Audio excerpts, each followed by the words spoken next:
Il est déjà connu mondialement, le viaduc de Garabi pourrait être classé paysage remarquable. Le périmètre du territoire concerné vient d'être délimité. S'ensuivent de longues démarches pour peut-être obtenir le fameux label en 2020. Les explications de Claude Bernard et Lydie Ribes. Dans la démarche de classement comme paysage remarquable des gorges de la Truyère, une mission confiée à un bureau d'études spécialisé vient de rendre ses premières conclusions. Des gorges encaissées bordées de plateaux. La géomorphologie du paysage doit laisser place à l'imaginaire. Ce qui fait l'intérêt paysager de la vallée de la Truyère, c'est déjà ce phénomène de jeu, de mise en scène entre un plateau très tendu, avec de l'agriculture, des villages, des routes, et tout d'un coup la surprise de la découverte d'un lieu fantastique, puisqu'il est, en gros, il nous plonge à l'intérieur de la terre. Alors c'est d'autant plus intéressant que c'est relayé par la dimension du barrage qui a englouti des villages.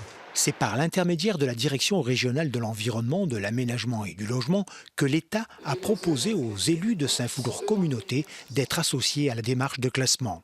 Si la définition du périmètre, les orientations de gestion du futur territoire ne sont pas encore définies, la démarche administrative vise prioritairement à reconnaître la valeur exceptionnelle des gorges de la Truyère.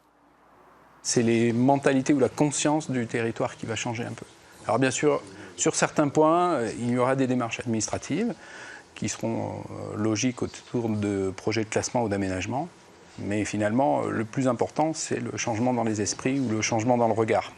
Pour les élus de Saint-Flour-Communauté, le projet de classement est un des outils qui s'inscrit dans une démarche globale de développement du territoire. Nous allons pouvoir mener des projets d'aménagement qui seront des projets qui rentreront dans un cadre qualitatif. Parce que ce qu'il faut jouer sur la vallée de la Truyère, comme dans le Cantal d'ailleurs, c'est l'excellence. Nous avons la chance d'avoir un territoire d'excellence et il faut évidemment le préserver et le développer. Allier préservation et développement.